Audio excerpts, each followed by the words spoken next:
Welcome to Culture Culinary. Today we're going to talk about gratuity versus non-gratuity. Is gratuity mandatory? Do I have to pay gratuity? Let's get into it. First, let's talk about the origin of tipping. Tipping began around 1600 in Europe. From Europe to America, it came to the States around, I'd say 1850, give or take, on my research. Believe it or not, it was actually banned in the United States until 1926. They had to pass a law to say you can tip. That's number one. We'll talk about where it came from. Now, as I was doing my research, I realized that tipping actually has a dark past for two reasons. So, number one reason, once the slaves were freed back in the day, yeah, they were free, but they had no place to work. So as slaves came back, they said, well, hey, I tell you what, I can't afford to pay you, but you can work and then people will tip you. Slaves not having a choice, they just did that because at least they would get something. It's better than nothing. The second thing is restaurateurs figured out that it would be cheaper to have the servers work for free and have the customers tip them. And to this day, that's the model.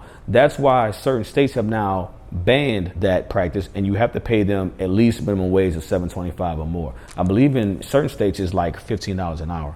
I know here, I'm in Georgia, I know here it's still $2.13 an hour plus tips. Let's get to the third point I want to make. Are you forced to pay for gratuity? The short answer is no. If you have good service and someone asks gratuity, leave it on there, all right?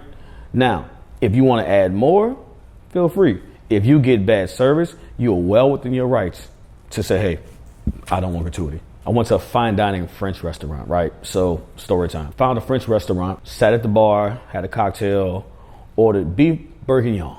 French, moi, oui, oui. That shit tastes like my shirt, bro. It was terrible. Also, at the bar, it took them like 5 minutes to even recognize me.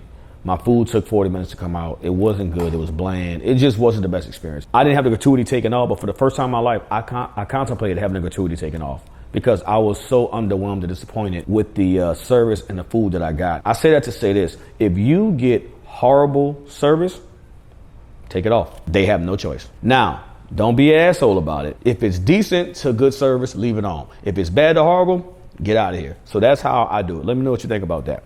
Employees aren't affected by this. You know, when you go out, you have to tip them because that's how they make their money. Like, I've been a server, I've been a bartender. There's been times where I've made $40. There's been times where I made $600. It's so up and down. That's, you know, we don't know. We work in a cash business. So we really rely on the customers to pay our bills.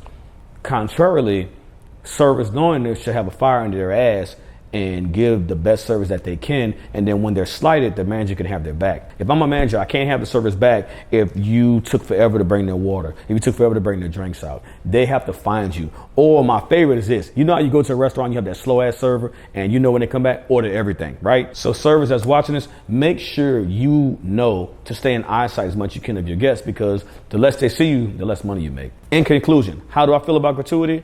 I understand it. We tip for everything now. You know, I had a guy come in and did some work on my floors, and he charged I think like $100 like per room. Paid him his $100 per room, and he stops with a straight face, looks at me and says, "Man, what happened to the tip?" Whoa, brother, whoa, now. You got too much dip on your chip. I got a tip for your ass. How about you find another occupation? So what I'm saying is we tip normally. We know that. So tipping is up to you, but in restaurants, know what you're getting yourself into. All right? That concludes this one. Gratuity versus non-gratuity. Culture Culinary. Chef Jan. See y'all next time.